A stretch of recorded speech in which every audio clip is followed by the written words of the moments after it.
جی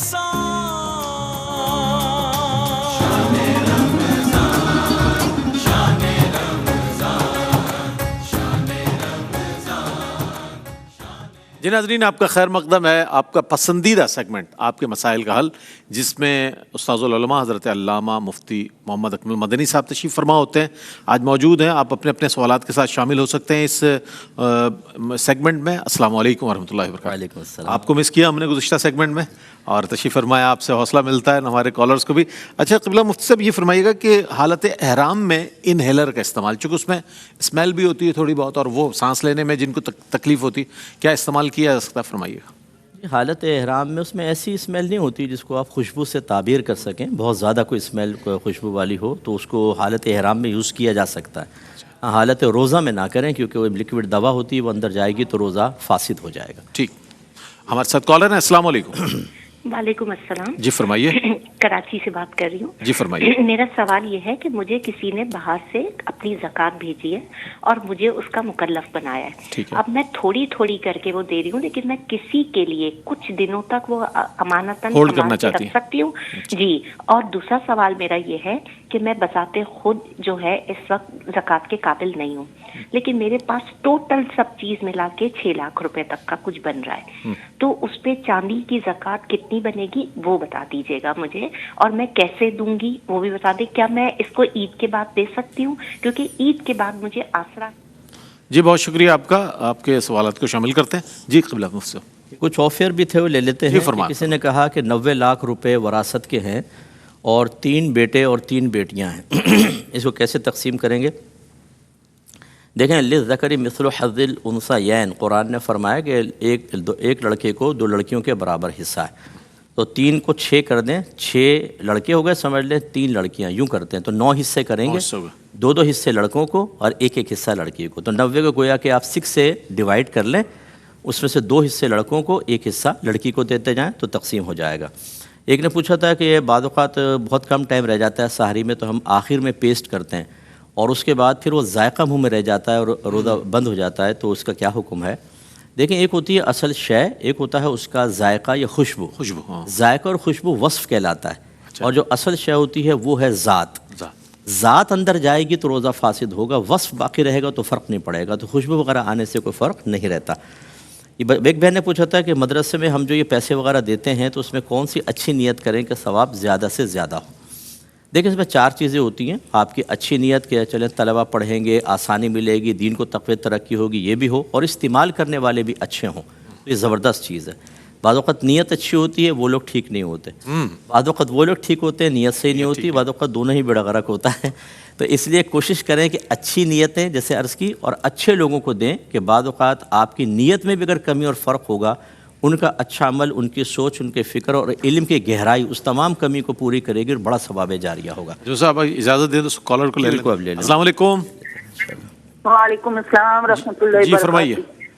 جی میرا کوشچن یہ ہے کہ میری گردوں کا مسئلہ زیادہ ہے، طبیعت خراب ہے بہت زیادہ، تو نہ ویکنیس اتنی زیادہ ہو گئی ہے، ڈاکٹروں کی منع کرنے کے باوجود میں روزے رکھتی ہوں، ٹھیک ہے، لیکن طبیعت اتنی خراب ہو گئی ہے کہ میں سورہ اخلاص ہی پڑھتی ہوں ہر رکعت میں، وہ آسانی ہوتی ہے، تو کیا اس طرح ٹھیک ہے، شامل کرتے ہیں آپ کے سوال کو۔ ایک اور کالر ہے۔ السلام علیکم۔ السلام علیکم علیہ شنکر۔ وعلیکم السلام۔ جی سوال بتائیے گا۔ میرا پہلا سوال یہ ہے کہ عشاء کی نماز کے بعد وطر نہیں پڑھے تو سو کے اٹھاؤں تو پہلے تہجد پڑھیں گے یا پھر وطر کی نماز پڑھیں گے؟ اور دوسرا میرا سوال یہ ہے کہ میں نے یہ کلمات کہے تھے کہ میری سیلری بڑھے گی، اتنی ہوگی تو میں اتنے کا میٹھا بنوا کے بانٹوں گا، تو اب میرا دل چاہ رہا ہے کہ میں میٹھا نہ بنواؤں، میں کوئی اور چیز بنوا کے یعنی کہ تقسیم کر دوں، تو کیا ہوگا؟ ٹھیک ہے، شامل کرتے ہیں آپ کے سوالات کو۔ بہت شکریہ آپ کا۔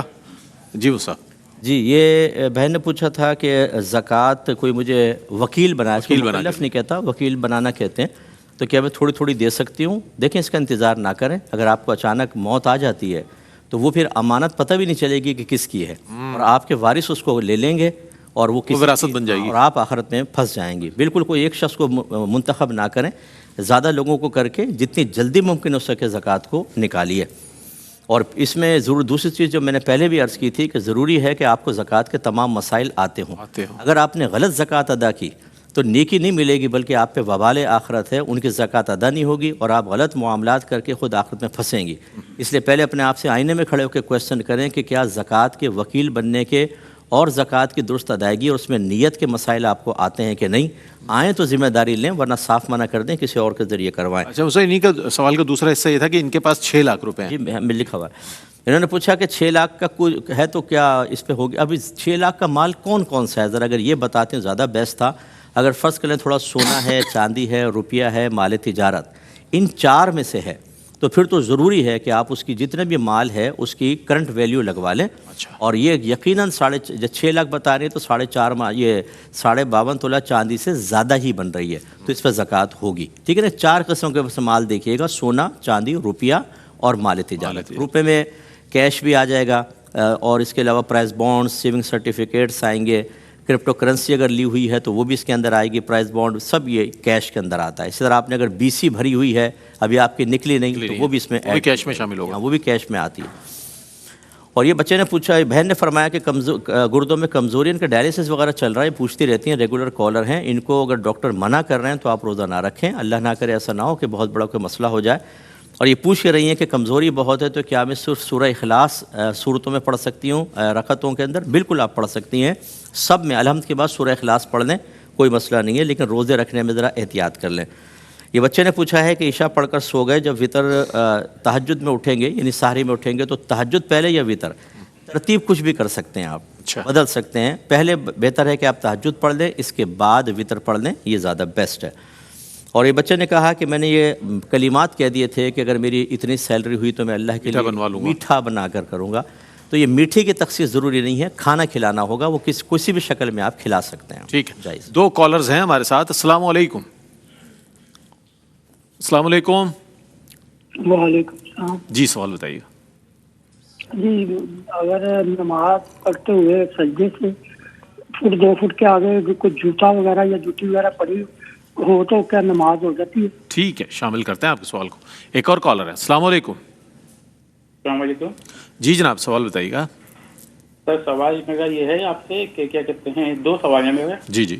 ایک بندے کا کام ہو رہا ہے فرض کریں 15,000 میں، ٹھیک ہے، اور میری بات چیت ہے اس سے کہ میں کیا کہتے ہیں اس کو 10,000 میں کروا دوں. اس کے اوپر جو پیسے آتے ہیں وہ مجھے رکھنا جائز ہے؟ ٹھیک ہے. دوسرا سوال بتائیے. اور دوسرا سوال یہ ہے، میری 2nd میرج ہوئی ہے 2 بچوں کی اماں سے، ٹھیک ہے. انہوں نے ایک دفعہ کھویا مجھ سے بھی، اپنے بچوں کی وجہ سے کوئی پیپروں میں پرابلم تھی تو پیپروں کے لیے انہوں نے کھویا بھی مجھ سے، ٹھیک ہے. ٹھیک ہے.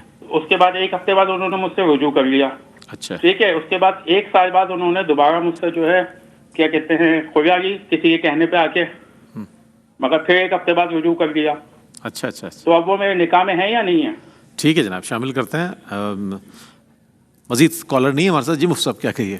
یہ شاید سجدے میں انہوں نے کیا فرمایا تھا، جوتا سامنے تھا؟ جی کہہ رہے ہیں اگر سجدہ کر رہے ہیں اور سامنے جوتیاں وغیرہ پڑی ہوتی ہیں نا، مسجد میں بھی ایسا ہو جاتا ہے، گھر میں بھی کبھی ایسا. اس سے کوئی نماز پہ فرق نہیں پڑتا. بہتر ہے کہ پہلے اگر دیکھ لیں تو ہٹا دیں کہ سجدے کے سامنے نہیں ہونی چاہیے، اور نگاہ بھی پڑتی رہتی ہے جوتوں پہ خواہ.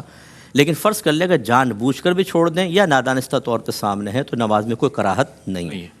اور انہوں نے کہا کہ یہ 15,000 کا کام کوئی کروا رہا تھا، میں نے 10,000 میں کروا دیا تو کیا 5,000 رکھ سکتا ہوں کہ نہیں؟ یہ نہیں رکھ سکتے آپ، کیونکہ جب آپ کسی کا کام کرتے ہیں تو آپ ہیں وکیل یا آپ ہیں اجیر، یعنی اس کے نوکر ہیں آپ فرض کر لیں. وکیل تو بغیر اس کے کرتا ہے کام، اور اگر آپ اجیر ہیں کہ باقاعدہ آپ اس کے امپلائی بن کے کر رہے ہیں تو پھر آپ کو پہلے اجرت طے کرنی پڑتی ہے. اگر آپ طے نہیں کریں ویسے ہی رکھ لیں تو آپ نے اجرت ہی طے نہیں کی، اجارہ فاسد ہوگا.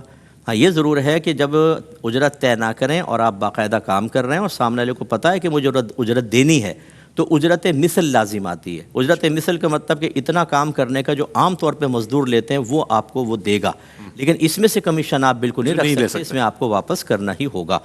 اور یہ کہتے ہیں کہ وہ زوجہ نے خلا لے لیا کسی وجہ سے 2 بچوں کی اماں نے، تو اس کے بعد پھر انہوں نے رجوع کر لیا، پھر انہوں نے اس طرح خلا لیا، پھر رجوع کر لیا. اچھا اب یہ جو خلا ہوتا ہے نا، اگر خلا کہتے ہیں پیسوں کے بدلے طلاق کو، فقہ حنفی میں اس سے طلاق بائن پڑتی ہے، اور طلاق بائن کا مطلب ہوتا ہے فوراً نکاح کا ختم ہونا. اب یہ رجوع سے کیا کہہ رہے ہیں؟ اگر تو رجوع کا مطلب یہ ہے کہ جدید نکاح کر لیا تھا تو پہلی طلاق کے بعد واقعی وہ نکاح میں آ گئیں، ٹھیک ہے نا، پھر خلا لیا، پھر طلاق بائن، پھر رجوع کا مطلب اگر یہ لے رہے ہیں کہ نکاح کر لیا تھا تو بالکل آ گئی، 2 طلاقیں ہو گئی ہیں، اب 1 باقی ہے۔ اور اگر فرض کر لیں رجوع سے یہ مراد لے رہے ہیں کہ واقعی اگر خلا ہوا ہے پیسے کے بدلے میں، اور یہ مراد لے رہے ہیں کہ انہوں نے زبان سے کہہ دیا چلو ہم رجوع کر لیتے ہیں اور ساتھ رہنے لگ گئے، تو نکاح کے بغیر نہیں ہو سکتا تھا، پھر تو پہلی طلاق کے بعد ہی وہ آپ کی زوجہ نہیں تھیں، ساتھ رہنا گناہ تھا، سب کچھ یہ سب دیکھ لیں۔ اس لیے ہم کہتے ہیں کہ پہلے شادی سے پہلے ایک حقوق زوجین کورس کرنا چاہیے جن میں بنیادی مسائل آدمی سیکھ لے تاکہ بعد میں کوئی گناہ کبیرہ وغیرہ نہ ہو۔ بہرحال ان کو میرا مشورہ ہے کنٹرول روم سے اگر ہو سکے میرا نمبر لے لیں اور مجھ سے رجوع کر لیں، میں تھوڑی تفصیل معلوم کر کے آپ کو پورا اس کا اچھا حل بتا دوں۔ جی بہتر، 2 کالرز مزید ہیں، شامل کرتے ہیں۔ السلام علیکم۔ السلام علیکم۔ جی جناب، سوال بتائیے گا۔ میرا پہلا سوال یہ ہے کہ ایک تو اکثر ہم امام صاحب جمعے کے دو نماز میں امام صاحب سے پہلے غلطی سے سلام پھیر لیں، تو اس کے لیے کیا حکم ہے ہمارے لیے؟ ہمیں سجدہ صاف کرنا ہوگا، دوبارہ سے ہمیں نماز ادا کرنی ہوگی۔ ٹھیک ہے، دوسرا سوال دوسرا بتائیں۔ یہ ہے کہ آج کل گرمی کا موسم ہے تو کچھ نا مسجد کے اندر کچھ 2-3 بزرگ ہوتے ہیں، انہیں مسئلہ ہوتا ہے پنکھے کی ہوا سے، تو وہ یہ ہے کہ وہ بزرگ جو ہے نا وہ سارے پنکھے بند کروا دیتے ہیں، پھر باقی نمازیوں کا مسئلہ ہوتا ہے، اس کے لیے کیا حکم ہے؟ کیا ہمیں ان کا احترام کے لیے ان کی؟ ٹھیک ہے جناب، شامل کرتے ہیں۔ ایک اور کالر ہیں۔ السلام علیکم۔ جی وعلیکم السلام۔ مجھے یہ پوچھنا تھا السلام علیکم۔ جی وعلیکم السلام، سوال بتائیے۔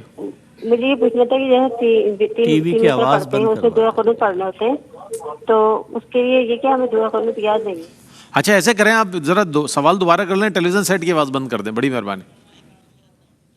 اچھا سوال یہ تھا مفتی صاحب کہ وطر میں دعائے قنوت یاد نہ ہو تو کیا پڑھا جائے، اس کے حوالے سے کوئی اور کالر ہیں تو انہیں شامل کر لیتے ہیں اور پھر سوالات کی جواب دیتے ہیں۔ جی ٹھیک ہے مفتی صاحب۔ جی یہ کہہ رہے ہیں کہ ہماری مسجد میں ہاں یہ بعض اوقات بزرگ آ جاتے ہیں اور آج کل موسم ایسا ہو رہا ہے کہ ہوا سے ان کو تکلیف ہوتی ہے تو وہ پنکھے بند کروا دیتے ہیں۔ جی اب باقی سب گرمی میں ہوتے ہیں تو کیا ان کے احترام میں خاموش رہیں یا کیا کیا جائے؟ دیکھیں بالکل خلاف شرع چیز ہے، اگر ایک آدمی کو تکلیف ہے وہ اپنا جگہ تبدیل کرے، کسی اور مقام پہ چلا جائے، لیکن باقی نمازیوں کو اذیت اور تکلیف نہیں دے سکتا۔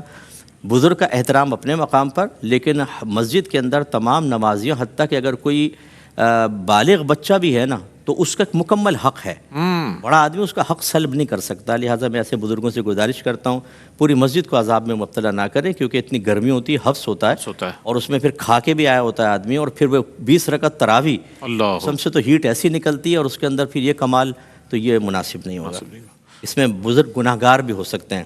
انہوں نے کہا کہ بعض اوقات ایسا ہوتا ہے کہ امام صاحب سے پہلے ہم غلطی سے سلام پھیر دیتے ہیں، کیا حکم ہوگا؟ دیکھیں جب ہم اقتداء کرتے ہیں تو اقتداء کا مطلب یہ ہوتا ہے کہ سامنے والے کی پیروی کرنا، اور پیروی کا مطلب ہوتا ہے اس کے عمل کے بعد عمل کرنا۔ اگر کوئی ان سے پہلے کرے گا، آگے بڑھے گا تو وہ گناہ کبیرہ ہے، منع کیا سرکار نے، گناہ کبیرہ ہے، تو لہذا آپ کی نماز تو ہو جائے گی، نہ اس پر سجدہ سہو ہے، نہ اس کے اوپر کوئی نماز کو لوٹانے کا حکم ہے، لیکن گناہ ہے، اللہ کی بارگاہ میں توبہ کریں اور ہمیشہ امام صاحب کے ارکان کے رکن کے ادا کرنے کا انتظار کریں، اس کے بعد آپ عمل کریں۔ اچھا صاحب ایک سوال یہ بھی آیا تھا کہ جیسے ہی امام صاحب سلام پھیرتے ہیں ویسے ہی لوگ نا کھڑے ہو جاتے ہیں، دوسرا سلام پھیرا اور فوراً کھڑے ہو جاتے ہیں اور صفوں کو رونتے ہوئے مطلب نکل جاتے ہیں، تو اس کے لیے کیا گناہ گار ہوگا انسان، کیا اس کے لیے طریقہ کار؟ یہ 2 طرح کے لوگ ہوتے ہیں، ایک تو جو اپنی نماز پڑھنے کھڑے ہوتے ہیں ان کے لیے تو طرز عمل بالکل درست ہے کہ جیسے ہی پہلا سلام پھیریں وہ کھڑے ہو جائیں، کیونکہ پہلے سلام سے امام صاحب نماز سے باہر ہو جاتے ہیں، تو وہ اپنی پڑھنے کھڑے ہو جائیں گے۔ اور ایک وہ جو شتر بے مہار آپ نے بیان فرمایا کہ پہلا سلام پھیرتے انتظار ہی نہیں کرتے، زیادہ تر ینگسٹرز ہوتے ہیں جو پیچھے کے ہوتے ہیں بچے، یہ غلط ہے۔ سیکنڈ سلام میں تو بھی تو اتباع کرنی ہے نا، آپ نے ایک میں اتباع کر کے بغیر سلام پھیرے یا پہلے سلام پھیر کے بھاگ گئے، یہاں وہی مسٹیک ہو رہی ہے کہ امام سے پہلے، تو بالکل آرام سے بیٹھیں، سلام پھیریں، تھوڑا سا ذکر الہی کریں، پھر اٹھیں۔ نبی کریم صلی اللہ علیہ وسلم نے فرمایا کہ جب نمازی نماز پڑھ کر وہاں بیٹھا رہے اور اپنا وضو نہ توڑے، جب تک بیٹھا رہے گا فرشتے اس کے لیے دعائے بخشش و مغفرت کرتے رہیں گے۔ ٹھیک ہے، جلدی بھاگنے کا کیا فائدہ، بیٹھیں دعائے بخشش و مغفرت ہوگی۔ ایک سوال وہ جو رہ گیا، بہن نے فرمایا تھا کہ دعائے قنوت یاد نہ ہو تو رب اغفر لی 3 دفعہ پڑھ لیں، رب اغفر لی، رب اغفر لی، رب اغفر لی، ہو جائے گی، اس کا متبادل ہو جائے گا۔ بہت شکریہ مفتی صاحب، قبلہ آپ تشریف لائے اور آپ نے سوالات کے جوابات عنایت فرمائے۔ انتہائی رمضان تک انشاءاللہ یہ سلسلہ جاری و ساری رہے گا، آپ کے سوالات شامل کرتے رہیں گے اور قبلہ مفتی صاحب جوابات عنایت فرماتے رہیں گے۔ ناظرین اگلا سیگمنٹ جو ہے وہ اظہار عقیدت کا ہے، جس میں آج انشاءاللہ حضرت مظفر وارثی کے کلام کو ہم شامل کریں گے، ان کی بایوگرافی کو شامل کریں گے۔ ایک وقفہ ہے، وقفے کے بعد ملتے ہیں، ہمارے ساتھ رہیے گا۔ کا مہینہ، عظمتوں کا سفینہ، زندگی کا قرینہ، روح مکہ مدینہ، آدمی کو بناتا ہے